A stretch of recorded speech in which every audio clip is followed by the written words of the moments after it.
अल्लाह के नाम से जो बड़ा ही मेहरबान और रहम करने वाला है। अल्लाह ने सुन ली उस औरत की बात जो अपने शौहर यानी पति के मामले में तुमसे तकरार कर रही है और अल्लाह से फरियाद किए जाती है। अल्लाह तुम दोनों की बातचीत सुन रहा है, वो सब कुछ सुनने और देखने वाला है। तुम में से जो लोग अपनी बीवियों से जिहार करते हैं, उनकी बीवियां उनकी माएं नहीं हैं, उनकी माएं तो वही हैं जिन्होंने उनको जन्म दिया है। ये लोग एक अत्यंत अप्रिय और झूठी बात कहते हैं और वास्तविकता ये है कि अल्लाह बड़ा माफ करने वाला और क्षमाशील है। जो लोग अपनी बीवियों से जिहार करें फिर अपनी उस बात से रुजू करें जो उन्होंने कही थी, तो इससे पहले कि दोनों एक दूसरे को हाथ लगाएं, एक गुलाम आजाद करना होगा।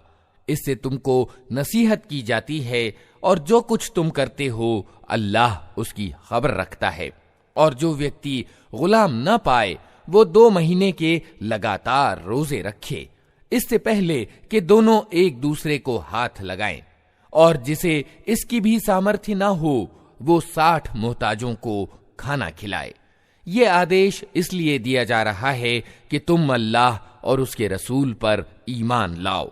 ये अल्लाह की निर्धारित की हुई सीमाएं हैं और कुफ्र करने वालों के लिए दर्दनाक सजा है।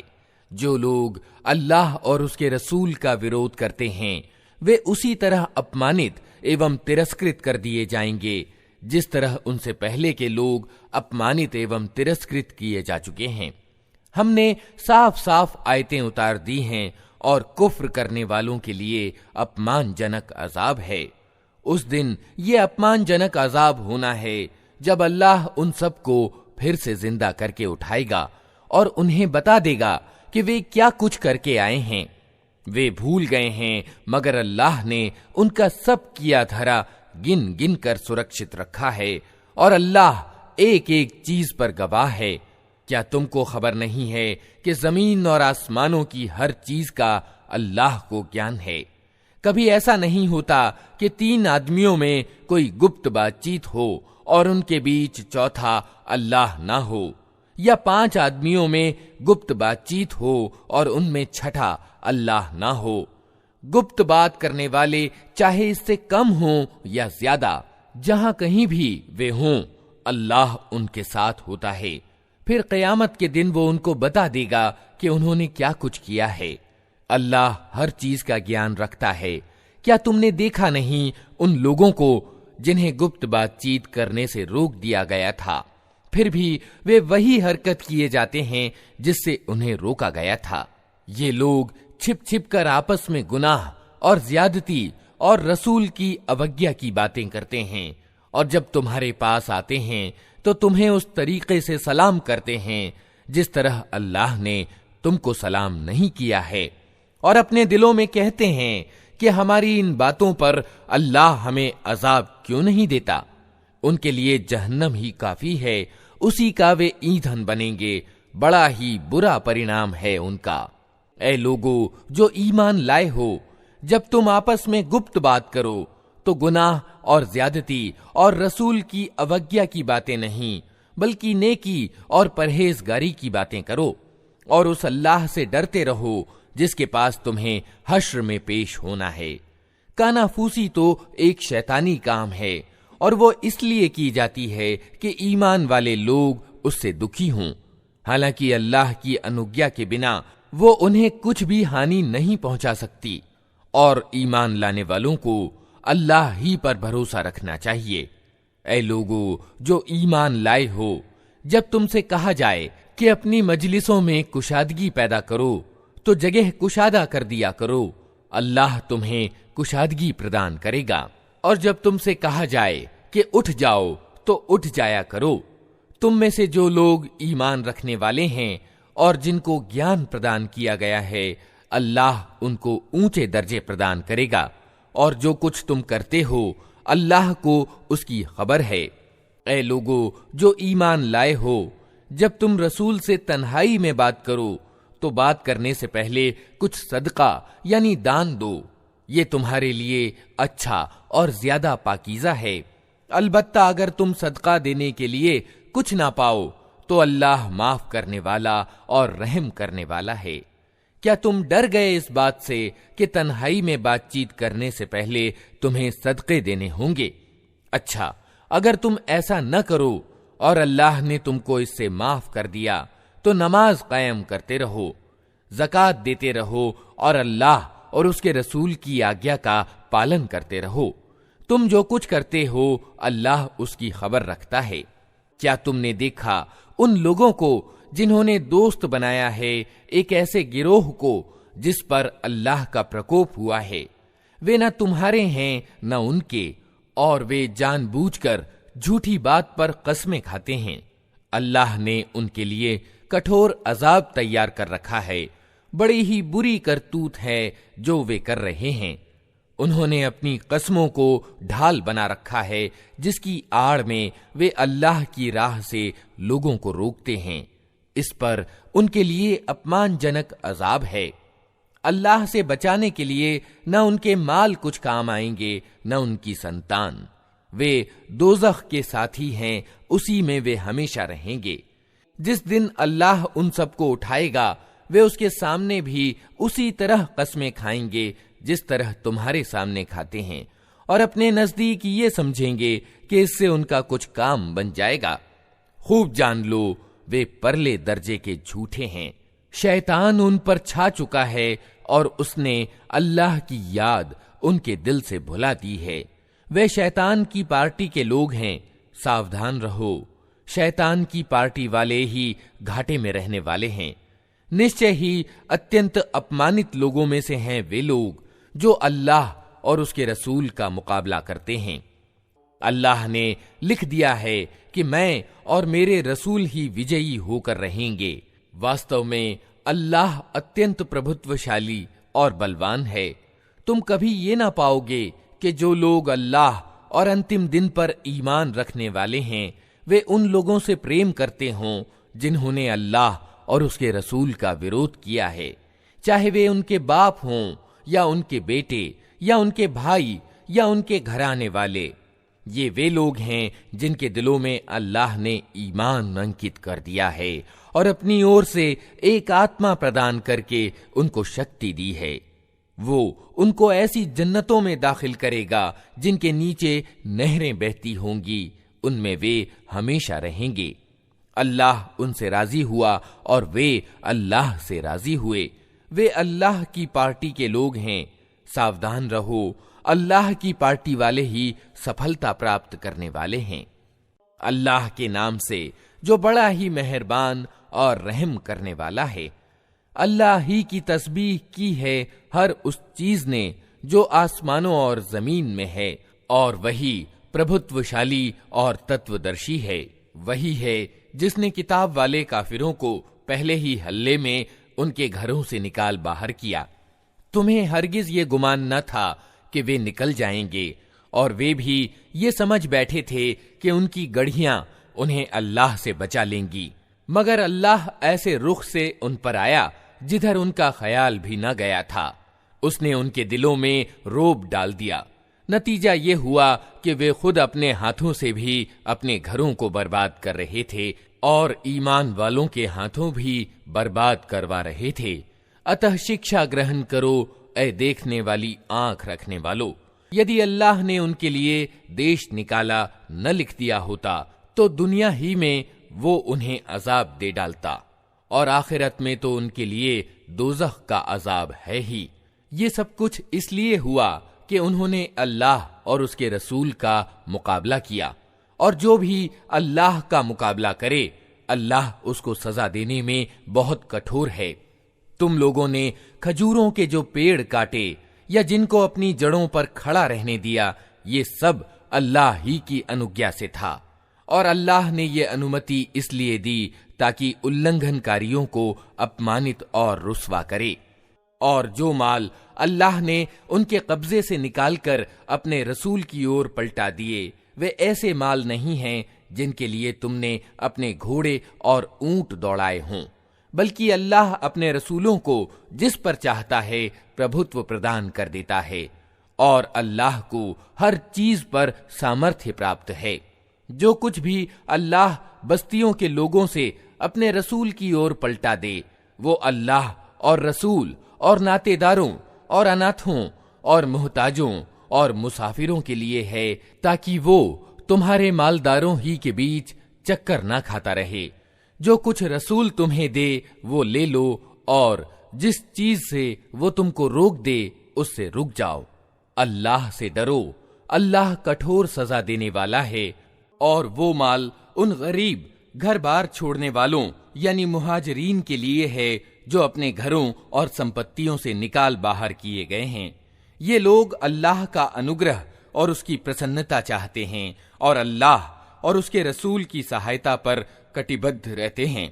यही सत्यवादी लोग हैं। और वो उन लोगों के लिए भी है जो इन घर बार छोड़कर आने वालों से पहले ही ईमान लाकर घर बार त्याग करके आ बसने वाले आवास यानी दारुल हिजरत में बसे हुए थे।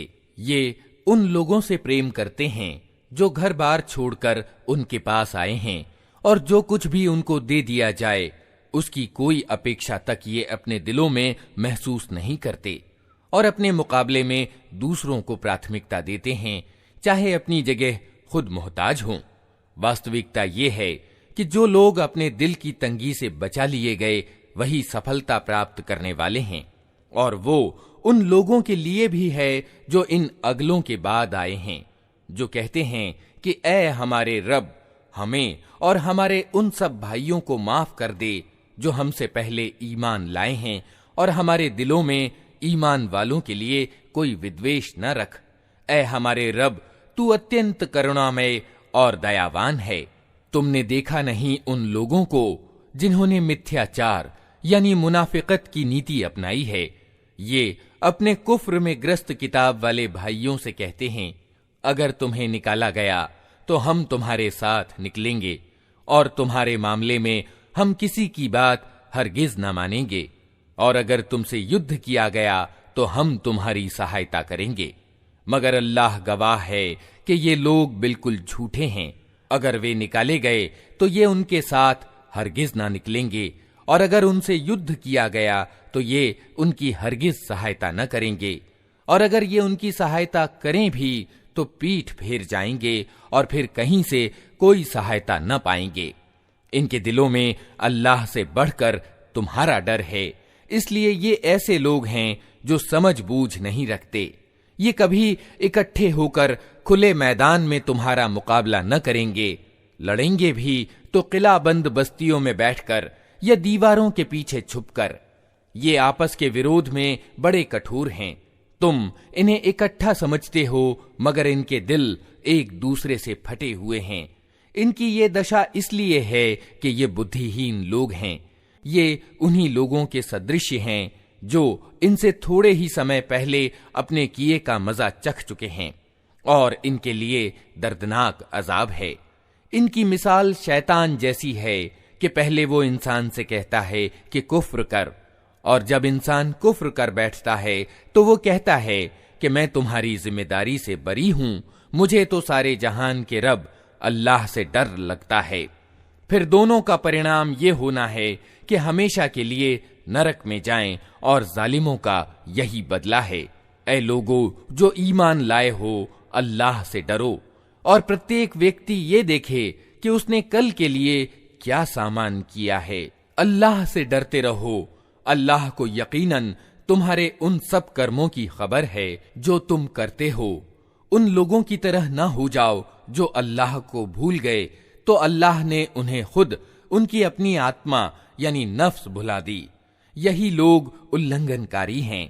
दोज़ख में जाने वाले और जन्नत यानी स्वर्ग में जाने वाले कभी समान नहीं हो सकते। जन्नत में जाने वाले ही वास्तव में सफल हैं। अगर हमने ये कुरान किसी पहाड़ पर भी उतार दिया होता तो तुम देखते कि वो अल्लाह के डर से दबा जा रहा है और फटा पड़ता है। ये मिसालें हम लोगों के सामने इसलिए बयान करते हैं कि वे अपनी हालत पर विचार करें। वो अल्लाह ही है जिसके सिवा कोई पूज्य यानी इलाह नहीं। अदृश्य और प्रकट हर चीज का जानने वाला वही सर्वोच्च करुणामय और दयावान है। वो अल्लाह ही है जिसके सिवा कोई इलाह यानी पूज्य नहीं। वो सम्राट है, बड़ा ही पवित्र, सर्वथा सलामती, निश्चिंतता प्रदान करने वाला, निगहबान, सब पर प्रभुत्व रखने वाला, अपना आदेश बलपूर्वक लागू करने वाला और बड़ा ही होकर रहने वाला। पाक है अल्लाह उस शिर्क यानी बहुदेववाद के कर्म से जो लोग कर रहे हैं। वो अल्लाह ही है जो सृष्टि की योजना बनाने वाला और उसको लागू करने वाला और उसके अनुसार रूप बनाने वाला है। उसके लिए उत्तम नाम है।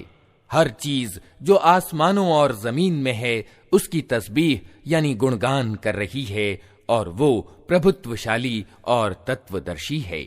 अल्लाह के नाम से जो बड़ा ही मेहरबान और रहम करने वाला है। ए लोगो जो ईमान लाए हो, अगर तुम मेरे मार्ग में जान तोड़ संघर्ष करने के लिए और मेरी खुशी की तलब में वतन छोड़कर घरों से निकले हो, तो मेरे और अपने दुश्मनों को दोस्त ना बनाओ। तुम उनके साथ दोस्ती की बुनियाद डालते हो, हालांकि जो सत्य तुम्हारे पास आया है उसको मानने से वे इनकार कर चुके हैं। और उनका व्यवहार ये है कि रसूल को और खुद तुमको सिर्फ इस अपराध में वतन से निकालते हैं कि तुम अपने रब अल्लाह पर ईमान लाए हो। तुम छिपाकर उनको मैत्रीपूर्ण संदेश भेजते हो, हालांकि जो कुछ तुम छिपाकर करते हो और जो खुल्लम खुल्ला करते हो, हर चीज को मैं खूब जानता हूं। जो व्यक्ति भी तुम में से ऐसा करे वो यकीनन सन्मार्ग से भटक गया। उनकी रीति तो ये है कि अगर तुम पर काबू पा जाएं तो तुम्हारे साथ दुश्मनी करें और हाथ और जबान से तुम्हें दुख दें। वे तो ये चाहते हैं कि तुम किसी तरह इनकार करने वाले हो जाओ। क़यामत के दिन न तुम्हारी नातेदारियां किसी काम आएंगी, न तुम्हारी संतान।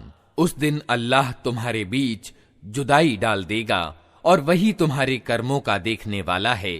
तुम लोगों के लिए इब्राहीम और उसके साथियों में एक अच्छा नमूना है कि उन्होंने अपनी कौम वालों से साफ कह दिया, हम तुमसे और तुम्हारे उन इलाहों यानी उपास्यों से जिनको तुम अल्लाह को छोड़कर पूजते हो बिल्कुल बेजार हैं। हमने तुमसे कुफ्र किया और हमारे और तुम्हारे बीच हमेशा के लिए दुश्मनी हो गई और वैर पड़ गया, जब तक तुम इससे अलग अकेले अल्लाह पर ईमान न लाओ। मगर इब्राहीम का अपने बाप से ये कहना इससे अलग है कि मैं आपके लिए माफी की प्रार्थना जरूर करूंगा और अल्लाह से आपके लिए कुछ प्राप्त कर लेना मेरे बस में नहीं है। और इब्राहीम के साथियों की दुआ ये थी कि ए हमारे रब, तेरे ही ऊपर हमने भरोसा किया और तेरी ही ओर हमने रुजू कर लिया और तेरे ही पास हमें पलटना है। ए हमारे रब, हमें इनकार करने वालों के लिए फितना न बना दे और ए हमारे रब, हमारी गलतियों को माफ कर दे। बेशक तू ही प्रभुत्वशाली और तत्वदर्शी है। उन्हीं लोगों के काम करने के तरीके में तुम्हारे लिए और हर उस व्यक्ति के लिए अच्छा नमूना है जो अल्लाह और अंतिम दिन का उम्मीदवार हो। इससे कोई मुंह फेरे तो अल्लाह निस्पृह और अपने आप में खुद प्रशंसनीय है। असंभव नहीं कि अल्लाह कभी तुम्हारे और उन लोगों के बीच प्रेम डाल दे जिनसे आज तुमने दुश्मनी मोल ली है। अल्लाह बड़ी सामर्थ्य रखता है और वो बड़ा माफ करने वाला और दयावान है। अल्लाह तुम्हें इस बात से नहीं रोकता कि तुम उन लोगों के साथ नेकी और इंसाफ का बर्ताव करो जिन्होंने धर्म के मामले में तुमसे युद्ध नहीं किया है और तुम्हें तुम्हारे घरों से नहीं निकाला है। अल्लाह इंसाफ करने वालों को पसंद करता है। वो तुम्हें जिस बात से रोकता है वो तो ये है कि तुम उन लोगों से दोस्ती करो जिन्होंने तुमसे धर्म के मामले में युद्ध किया है और तुम्हें तुम्हारे घरों से निकाला है और तुम्हें निकालने में एक दूसरे की सहायता की है। उनसे जो लोग दोस्ती करें वही जालिम हैं। ऐ लोगो जो ईमान लाए हो, जब ईमान वाली औरतें घर बार छोड़कर तुम्हारे पास आएं तो उनके ईमान वाली होने की जांच पड़ताल कर लो और उनके ईमान की वास्तविकता तो अल्लाह ही भली भांति जानता है। फिर जब तुम्हें मालूम हो जाए कि वे ईमान वाली हैं तो उन्हें काफिरों की ओर वापस न करो। न वे काफिरों के लिए हलाल हैं और न काफिर उनके लिए हलाल। उनके काफिर शौहरों ने जो मेहर उनको दिए थे वे उन्हें फेर दो और उनसे निकाह कर लेने में तुम पर कोई गुनाह नहीं, जबकि तुम उनके मेहर उनको अदा कर दो। और तुम खुद भी काफिर औरतों को अपने निकाह में न रोके रहो। जो मेहर तुमने अपनी काफिर औरतों को दिए थे वे तुम वापस मांग लो, और जो मेहर काफिरों ने अपनी मुस्लिम बीवियों को दिए थे उन्हें वे वापस मांग लें। ये अल्लाह का आदेश है, वो तुम्हारे बीच फैसला करता है और वो बड़ा जानने वाला और तत्वदर्शी है। और अगर तुम्हारी काफिर बीवियों के मेहरों में से कुछ तुम्हें काफिरों से वापस न मिलें और फिर तुम्हारी नौबत आए, तो जिन लोगों की बीवियां उधर रह गई हैं उनको उतनी रकम अदा कर दो जो उनके दिए गए मेहरों के बराबर हों। और उस अल्लाह से डरते रहो जिस पर तुम ईमान लाए हो। ऐ नबी, जब तुम्हारे पास ईमान वाली औरतें बैअत करने के लिए आएं और इस बात की प्रतिज्ञा करें कि वे अल्लाह के साथ किसी चीज को शरीक न करेंगी, चोरी न करेंगी, व्यभिचार न करेंगी, अपनी औलाद को कत्ल न करेंगी, अपने हाथ पांव के आगे कोई आरोप घड़कर न लाएंगी और किसी भले काम में तुम्हारी आज्ञा का उल्लंघन न करेंगी, तो उनसे बैअत ले लो और उनके लिए माफी की दुआ करो। यकीनन अल्लाह माफ करने वाला और दयावान है। ऐ लोगो जो ईमान लाए हो, उन लोगों को दोस्त न बनाओ जिन पर अल्लाह का प्रकोप हुआ है, जो आखिरत यानी परलोक से उसी तरह निराश हैं जिस तरह कब्रों में पड़े हुए काफिर निराश हैं। अल्लाह के नाम से जो बड़ा ही मेहरबान और रहम करने वाला है। अल्लाह की तस्बीह की है हर उस चीज ने जो आसमानों और जमीन में है, और वो प्रभुत्वशाली और तत्वदर्शी है। ऐ लोगो जो ईमान लाए हो, तुम क्यों वो बात कहते हो जो करते नहीं हो। अल्लाह की दृष्टि में ये अत्यंत अप्रिय काम है कि तुम कहो वो बात जो करते नहीं। अल्लाह को तो पसंद वे लोग हैं जो उसके मार्ग में इस तरह पंक्तिबद्ध होकर लड़ते हैं मानो वे एक सीसा पिलाई हुई दीवार हैं। और याद करो मूसा की वो बात जो उसने अपनी कौम से कही थी कि ऐ मेरी कौम के लोगो, तुम क्यों मुझे दुख देते हो जबकि तुम खूब जानते हो कि मैं तुम्हारी ओर अल्लाह का भेजा हुआ रसूल हूं। फिर जब उन्होंने टेढ़ अपनाई तो अल्लाह ने भी उनके दिल टेढ़े कर दिए। अल्लाह उल्लंघनकारियों को राह नहीं दिखाता। और याद करो मरियम के बेटे ईसा की वो बात जो उसने कही थी कि ए इस्राएल के बेटो, मैं तुम्हारी ओर अल्लाह का भेजा हुआ रसूल हूं, पुष्टि करने वाला हूं उस तौरात की जो मुझसे पहले आई हुई मौजूद है, और खुशखबरी देने वाला हूं एक रसूल की जो मेरे बाद आएगा, जिसका नाम अहमद होगा। मगर जब वो उनके पास खुली खुली निशानियां लेकर आया तो उन्होंने कहा ये तो खुला धोखा है। अब भला उस व्यक्ति से बड़ा जालिम और कौन होगा जो अल्लाह पर झूठा आरोप लगाए, जबकि उसे इस्लाम यानी अल्लाह के आज्ञा पालन का निमंत्रण दिया जा रहा हो। ऐसे जालिमों को अल्लाह राह नहीं दिखाया करता। ये लोग अपने मुंह की फूंकों से अल्लाह के प्रकाश यानी नूर को बुझाना चाहते हैं, और अल्लाह का फैसला ये है कि वो अपने प्रकाश को पूरा फैला कर रहेगा, चाहे इनकार करने वालों को ये कितना ही अप्रिय हो। वही तो है जिसने अपने रसूल को मार्गदर्शन और सत्य धर्म के साथ भेजा है, ताकि उसे पूरे के पूरे धर्म यानी दीन पर प्रभुत्व प्रदान कर दे, चाहे मुशरिकों यानी बहुदेववादियों को ये कितना ही अप्रिय हो। ऐ लोगो जो ईमान लाए हो, मैं बताऊं तुमको वो व्यापार जो तुम्हें दर्दनाक अजाब से बचा दे। ईमान लाओ अल्लाह और उसके रसूल पर, और जिहाद करो अल्लाह के मार्ग में अपने मालों से और अपनी जानों से। यही तुम्हारे लिए अच्छा है अगर तुम जानो। अल्लाह तुम्हारे गुनाह माफ कर देगा और तुमको ऐसे बागों में दाखिल करेगा जिनके नीचे नहरें बहती होंगी, और सदैव रहने की जन्नतों में उत्तम घर तुम्हें प्रदान करेगा। ये है बड़ी सफलता। और वो दूसरी चीज जो तुम चाहते हो वो भी तुम्हें देगा। अल्लाह की ओर से सहायता और करीब में प्राप्त हो जाने वाली विजय। ऐ नबी, ईमान वालों को इसकी खुशखबरी दे दो। ऐ लोगो जो ईमान लाए हो, अल्लाह के सहायक बनो, जिस तरह मरियम के बेटे ईसा ने हवारियों को संबोधित करके कहा था, कौन है अल्लाह की ओर बुलाने में मेरा सहायक? और हवारियों ने उत्तर दिया था, हम हैं अल्लाह की ओर बुलाने में आपके सहायक। उस समय इस्राएल की संतान का एक गिरोह ईमान लाया और दूसरे गिरोह ने इनकार किया। फिर हमने ईमान लाने वालों का उनके दुश्मनों के मुकाबले में सहयोग किया और वही प्रभावी होकर रहे। अल्लाह के नाम से जो बड़ा ही मेहरबान और रहम करने वाला है। अल्लाह की तस्बीह कर रही है हर वो चीज जो आसमानों में है और हर वो चीज जो जमीन में है। सम्राट है अत्यंत पवित्र, प्रभुत्वशाली और तत्वदर्शी। वही है जिसने उम्मियों के अंदर एक रसूल खुद उन्हीं में से उठाया, जो उन्हें उसकी आयतें सुनाता है, उनकी जिंदगी संवारता है और उनको किताब और हिकमत यानी तत्वदर्शिता की शिक्षा देता है। हालांकि इससे पहले वे खुली गुमराही में पड़े हुए थे। और इस रसूल का भेजा जाना उन दूसरे लोगों के लिए भी है जो अभी उनसे नहीं मिले हैं। अल्लाह प्रभुत्वशाली और तत्वदर्शी है।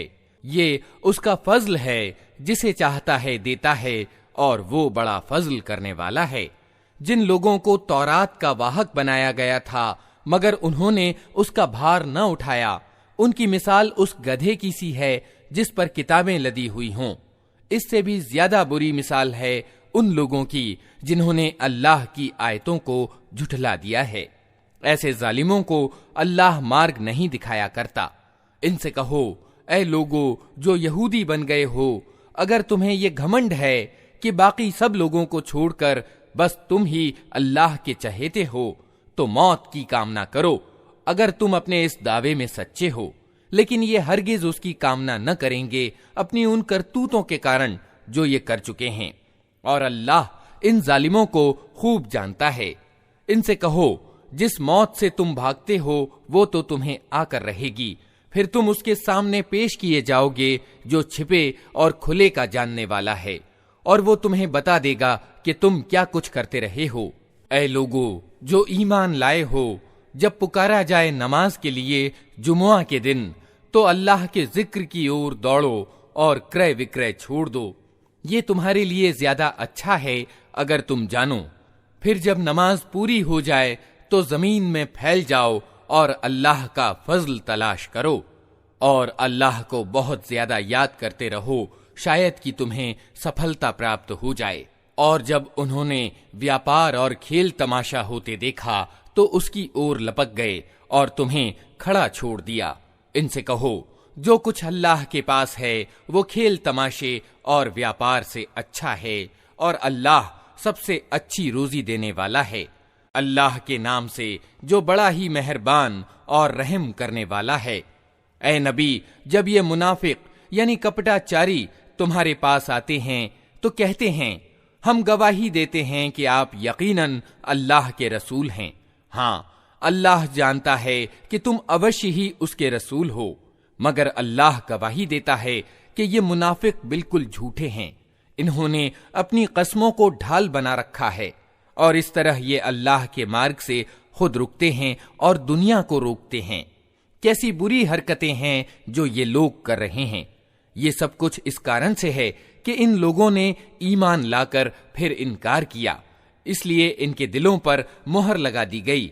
अब ये कुछ नहीं समझते। इन्हें देखो तो इनके डील डॉल तुम्हें बड़े शानदार दिखाई दें, बोलें तो तुम इनकी बातें सुनते रह जाओ, मगर वास्तव में ये मानो लकड़ी के कुंदे हैं जो दीवार के साथ चुन कर रख दिए गए हों। हर जोर की आवाज को ये अपने विरुद्ध समझते हैं। ये पक्के दुश्मन हैं, इनसे बचकर रहो। अल्लाह की मार इन पर, ये किधर उल्टे फिराए जा रहे हैं। और जब उनसे कहा जाता है कि आओ ताकि अल्लाह का रसूल तुम्हारे लिए माफी की दुआ करे, तो सिर झटकते हैं और तुम देखते हो कि वे बड़े घमंड के साथ आने से रुकते हैं। ऐ नबी, तुम चाहो उनके लिए माफी की दुआ करो या न करो, उनके लिए बराबर है। अल्लाह हरगिज उन्हें माफ ना करेगा। अल्लाह कपटाचारी लोगों को हरगिज मार्ग नहीं दिखाता। ये वही लोग हैं जो कहते हैं कि रसूल के साथियों पर खर्च करना बंद कर दो ताकि ये बिखर जाएं। हालांकि जमीन और आसमानों के खजानों का मालिक अल्लाह है, मगर ये कपटाचारी समझते नहीं हैं। ये कहते हैं कि हम मदीना वापस पहुंच जाएं तो जो इज्जत वाला है वो बेइज्जत को वहां से निकाल बाहर करेगा। हालांकि इज्जत तो अल्लाह और उसके रसूल और ईमान वालों के लिए है, मगर ये कपटाचारी जानते नहीं हैं। ऐ लोगो जो ईमान लाए हो, तुम्हारे माल और तुम्हारी औलाद तुमको अल्लाह की याद से गाफिल न कर दें। जो लोग ऐसा करें वही घाटे में रहने वाले हैं। जो रोजी हमने तुम्हें दी है उसमें से खर्च करो, इससे पहले कि तुम में से किसी की मौत का समय आ जाए और उस समय वो कहे कि ऐ मेरे रब, क्यों न तूने मुझे थोड़ी सी मोहलत और दे दी कि मैं सदका यानी दान देता और अच्छे लोगों में शामिल हो जाता। हालांकि जब किसी के कर्म करने की मोहलत पूरी होने का समय आ जाता है तो अल्लाह किसी व्यक्ति को हरगिज और ज्यादा मोहलत नहीं देता, और जो कुछ तुम करते हो अल्लाह को उसकी खबर है। अल्लाह के नाम से जो बड़ा ही मेहरबान और रहम करने वाला है। अल्लाह की तस्बीह यानी गुणगान कर रही है हर वो चीज जो आसमानों में है और हर वो चीज जो जमीन में है। उसी की बादशाही है और उसी के लिए प्रशंसा है, और उसे हर चीज की सामर्थ्य प्राप्त है। वही है जिसने तुमको पैदा किया, फिर तुम में से कोई इनकार करने वाला है और कोई ईमान वाला, और अल्लाह वो सब कुछ देख रहा है जो तुम करते हो। उसने जमीन और आसमानों को हक के साथ पैदा किया है और तुम्हारा रूप बनाया और बहुत अच्छा बनाया है, और उसी की ओर आखिरकार तुम्हें पलटना है। जमीन और आसमानों की हर चीज का उसे ज्ञान है। जो कुछ तुम छिपाते हो और जो कुछ तुम व्यक्त करते हो सब उसको मालूम है, और वो दिलों का हाल तक जानता है। क्या तुम्हें उन लोगों की कोई खबर नहीं पहुंची जिन्होंने इससे पहले इनकार किया और फिर अपनी करतूतों के फल का मजा चख लिया? और आगे उनके लिए एक दर्दनाक अजाब है। इस परिणाम के भागी वे इसलिए हुए कि उनके पास उनके रसूल खुले खुले प्रमाण और निशानियां लेकर आते रहे, मगर उन्होंने कहा, क्या इंसान हमें मार्ग दिखाएंगे? इस तरह उन्होंने मानने से इनकार कर दिया और मुंह फेर लिया। तब अल्लाह भी उनसे बेपरवाह हो गया, और अल्लाह तो है ही बेनियाज यानी निस्पृह और अपने आप में खुद प्रशंसनीय। इनकार करने वालों ने बड़े दावे से कहा है कि वे मरने के बाद हरगिज दोबारा न उठाए जाएंगे। उनसे कहो, नहीं, मेरे रब की कसम, तुम अवश्य उठाए जाओगे। फिर जरूर तुम्हें बताया जाएगा कि तुमने दुनिया में क्या कुछ किया है, और ऐसा करना अल्लाह के लिए बहुत आसान है। अतः ईमान लाओ अल्लाह पर और उसके रसूल पर और उस प्रकाश पर जो हमने उतारा है। जो कुछ तुम करते हो अल्लाह उसकी खबर रखता है। उसका पता तुम्हें उस दिन चल जाएगा जब इकट्ठा होने के दिन वो तुम सबको इकट्ठा करेगा। वो दिन होगा एक दूसरे के मुकाबले में लोगों की हार जीत का। जो अल्लाह पर ईमान लाया है और अच्छा कर्म करता है, अल्लाह उसके गुनाह झाड़ देगा और उसे ऐसी जन्नतों में दाखिल करेगा जिनके नीचे नहरें बहती होंगी। ये लोग हमेशा हमेशा उनमें रहेंगे। यही बड़ी सफलता है। और जिन लोगों ने इनकार किया है और हमारी आयतों को झुठलाया है, वे दोज़ख के निवासी होंगे जिसमें वे हमेशा रहेंगे, और वो बहुत ही बुरा ठिकाना है। कोई मुसीबत कभी नहीं आती मगर अल्लाह की अनुज्ञा ही से आती है।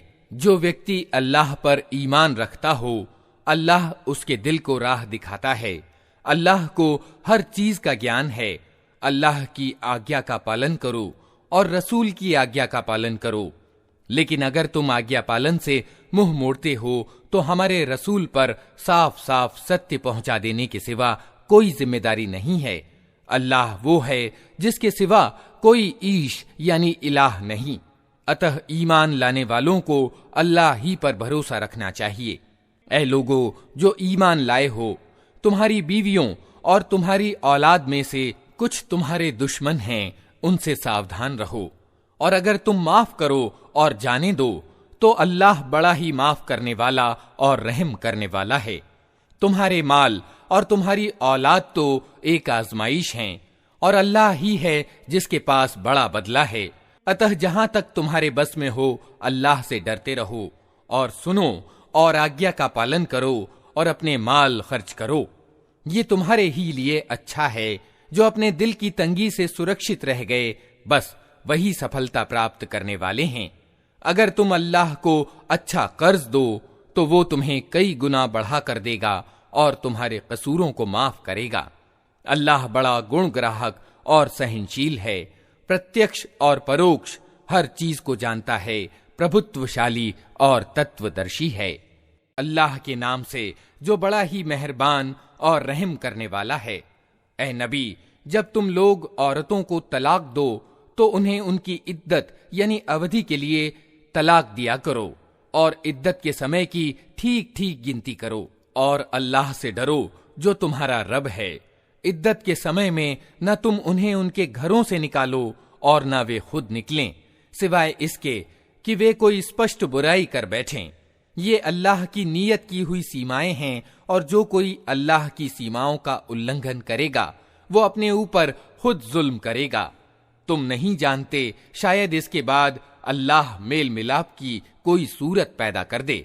फिर जब वे अपनी इद्दत की अवधि के अंत पर पहुंचें तो या तो उन्हें भले तरीके से अपने निकाह में रोक रखो या भले तरीके पर उनसे अलग हो जाओ, और दो ऐसे आदमियों को गवाह बना लो जो तुम में से इंसाफ करने वाले हों। और ए गवाह बनने वालों, गवाही ठीक ठीक अल्लाह के लिए अदा करो। ये बातें हैं जिनकी तुम लोगों को नसीहत की जाती है, हर उस व्यक्ति को जो अल्लाह और आखिरत यानी परलोक के दिन पर ईमान रखता हो। जो कोई अल्लाह से डरते हुए काम करेगा, अल्लाह उसके लिए कठिनाइयों से निकलने का कोई मार्ग पैदा कर देगा और उसे ऐसे मार्ग से रोजी देगा जिधर उसका गुमान भी न जाता हो। जो अल्लाह पर भरोसा करे उसके लिए वो काफी है। अल्लाह अपना काम पूरा करके रहता है। अल्लाह ने हर चीज के लिए एक तकदीर नियत कर रखी है। और तुम्हारी औरतों में से जो मासिक धर्म से निराश हो चुकी हों, उनके मामले में अगर तुम लोगों को कोई शक हो रहा है तो तुम्हें मालूम हो कि उनकी इद्दत 3 महीने है, और यही हुक्म उनका है जिन्हें अभी हैज न आया हो। और गर्भवती औरतों की इद्दत की सीमा उनके बच्चा पैदा हो जाने तक है। जो व्यक्ति अल्लाह से डरे उसके मामले में वो आसानी पैदा कर देता है। ये अल्लाह का हुक्म है जो उसने तुम्हारी ओर उतारा है। जो अल्लाह से डरेगा, अल्लाह उसकी बुराइयों को उससे दूर कर देगा और उसको बड़ा बदला देगा। उनको इद्दत की अवधि में उसी जगह रखो जहां तुम रहते हो, जैसी कुछ भी जगह तुम्हें उपलब्ध हो, और उन्हें तंग करने के लिए उनको न सताओ। और अगर वे गर्भवती हों तो उन पर उनके बच्चा पैदा होने तक खर्च करते रहो। फिर अगर वे तुम्हारे लिए बच्चे को दूध पिलाएं तो उनकी उजरत उन्हें दो, और भले तरीके से उजरत का मामला आपस की बातचीत से तय कर लो। लेकिन अगर तुमने उजरत तय करने में एक दूसरे को तंग किया तो बच्चे को कोई और औरत दूध पिला लेगी। संपन्न व्यक्ति अपनी संपन्नता के अनुसार खर्च दे, और जिसको रोजी कम दी गई हो वो उसी माल में से खर्च करे जो अल्लाह ने उसे दिया है। अल्लाह ने जिसको जितना कुछ दिया है उससे ज्यादा का वो उस पर जिम्मेदारी का बोझ नहीं डालता। दूर नहीं कि अल्लाह तंग दस्ती के बाद संपन्नता प्रदान करे। कितनी ही बस्तियां हैं जिन्होंने अपने रब और उसके रसूलों के आदेश की अवहेलना की, तो हमने उनसे कड़ा हिसाब लिया और उनको बुरी तरह सजा दी। उन्होंने अपने किए का मजा चख लिया और उनका कार्य परिणाम घाटा ही घाटा है। अल्लाह ने आखिरत में उनके लिए सख्त अजाब तैयार कर रखा है। अतः अल्लाह से डरो ऐ बुद्धिमान लोगो जो ईमान लाए हो। अल्लाह ने तुम्हारी ओर एक नसीहत उतार दी है, एक ऐसा रसूल जो तुमको अल्लाह की साफ साफ हिदायत देने वाली आयतें सुनाता है, ताकि ईमान लाने वालों और अच्छे कर्म करने वालों को अंधेरों से निकालकर प्रकाश में ले आए। जो कोई अल्लाह पर ईमान लाए और अच्छा कर्म करे, अल्लाह उसे ऐसी जन्नतों में दाखिल करेगा जिनके नीचे नहरें बहती होंगी। ये लोग उनमें हमेशा हमेशा रहेंगे। अल्लाह ने ऐसे व्यक्ति के लिए उत्तम रोजी रखी है। अल्लाह वो है जिसने 7 आसमान बनाए और जमीन की किस्म से भी उन्हीं के सदृश्य, उनके बीच आदेश उतरता रहता है। ये बात तुम्हें इसलिए बताई जा रही है ताकि तुम जान लो कि अल्लाह को हर चीज की सामर्थ्य प्राप्त है, और ये कि अल्लाह का ज्ञान हर चीज को अपने घेरे में लिए हुए है। अल्लाह के नाम से जो बड़ा ही मेहरबान और रहम करने वाला है। ऐ नबी, तुम क्यों उस चीज को हराम करते हो जिसको अल्लाह ने तुम्हारे लिए हलाल किया है? क्या इसलिए कि तुम अपनी बीवियों की प्रसन्नता चाहते हो? अल्लाह माफ करने वाला और दया करने वाला है। अल्लाह ने तुम लोगों के लिए अपनी कस्मों की पाबंदी से निकलने का तरीका निश्चित कर दिया है। अल्लाह तुम्हारा संरक्षक है और वही सर्वज्ञ और तत्वदर्शी है। और ये मामला भी ध्यान देने के योग्य है कि नबी ने एक बात अपनी एक बीवी से रहस्य में कही थी, फिर जब उस बीवी ने किसी और पर वो रहस्य प्रकट कर दिया और अल्लाह ने नबी को इस रहस्योद्घाटन की सूचना दे दी, तो नबी ने उस पर किसी हद तक उस बीवी को खबरदार किया और किसी हद तक उसे टाल दिया। फिर जब नबी ने उसे रहस्योद्घाटन की ये बात बताई तो उसने पूछा, आपको इसकी किसने खबर दी? नबी ने कहा, मुझे उसने खबर दी जो सब कुछ जानता है और खूब खबर रखने वाला है। अगर तुम दोनों अल्लाह से तौबा करती हो तो ये तुम्हारे लिए अच्छा है, क्योंकि तुम्हारे दिल सीधी राह से हट गए हैं। और अगर नबी के मुकाबले में तुमने जत्थाबंदी की तो जान रखो कि अल्लाह उसका संरक्षक है, और उसके बाद जिब्रील और सभी नेक ईमान वाले और सब फरिश्ते उसके साथी और सहायक हैं। असंभव नहीं कि अगर नबी तुम सब बीवियों को तलाक दे दे तो अल्लाह उसे ऐसी बीवियां तुम्हारे बदले में प्रदान कर दे जो तुमसे अच्छी हों, सच्ची मुसलमान, ईमान वाली, आज्ञाकारी, तौबा करने वाली, इबादत करने वाली और रोजेदार, चाहे विवाहिता हों या कुंवारियां हों। ऐ लोगो जो ईमान लाए हो, बचाओ अपने आप को और अपने घर वालों को उस आग से जिसका ईंधन इंसान और पत्थर होंगे, जिस पर कठोर स्वभाव के सख्त पकड़ करने वाले फरिश्ते नियुक्त होंगे, जो कभी अल्लाह के आदेश की अवहेलना नहीं करते और जो आदेश भी उन्हें दिया जाता है उसका पालन करते हैं। उस समय कहा जाएगा, ऐ इनकार करने वालों, आज उज्र पेश न करो, तुम्हें तो वैसा ही बदला दिया जा रहा है जैसा तुम कर्म कर रहे थे। ऐ लोगो जो ईमान लाए हो, अल्लाह से तौबा करो, विशुद्ध तौबा। असंभव नहीं कि अल्लाह तुम्हारी बुराइयां दूर कर दे और तुम्हें ऐसी जन्नतों में दाखिल कर दे जिनके नीचे नहरें बह रही होंगी। ये वो दिन होगा जब अल्लाह अपने नबी को और उन लोगों को जो उसके साथ ईमान लाए हैं रुस्वा नहीं करेगा। उनका प्रकाश उनके आगे आगे और उनके दाहिनी ओर दौड़ रहा होगा और वे कह रहे होंगे कि ऐ हमारे रब, हमारा प्रकाश हमारे लिए पूर्ण कर दे और हमें माफ कर। तुझे हर चीज की सामर्थ्य प्राप्त है। ऐ नबी, काफिरों यानी इनकार करने वालों और मुनाफिकों यानी कपटाचारियों से जिहाद यानी संघर्ष करो और उनके साथ सख्ती से पेश आओ। उनका ठिकाना जहन्नम है और वो बहुत बुरा ठिकाना है। अल्लाह इनकार करने वालों के मामले में नूह और लूत की बीवियों को मिसाल के तौर पर पेश करता है। वे हमारे 2 नेक बंदों के निकाह में थीं, मगर उन्होंने अपने उन शौहरों के साथ विश्वासघात किया और वे अल्लाह के मुकाबले में उनके कुछ भी काम ना आ सके। दोनों से कह दिया गया कि जाओ, आग में जाने वालों के साथ तुम भी चली जाओ। और ईमान वालों के मामले में अल्लाह फिरौन की बीवी की मिसाल पेश करता है कि जब उसने प्रार्थना की कि ऐ मेरे रब, मेरे लिए अपने यहाँ जन्नत में एक घर बना दे और मुझे फिरौन और उसके कर्म से बचा ले और मुझे जालिम लोगों से छुटकारा दे। और इमरान की बेटी मरियम की मिसाल देता है जिसने अपनी शर्मगाह यानी सतीत्व की रक्षा की थी।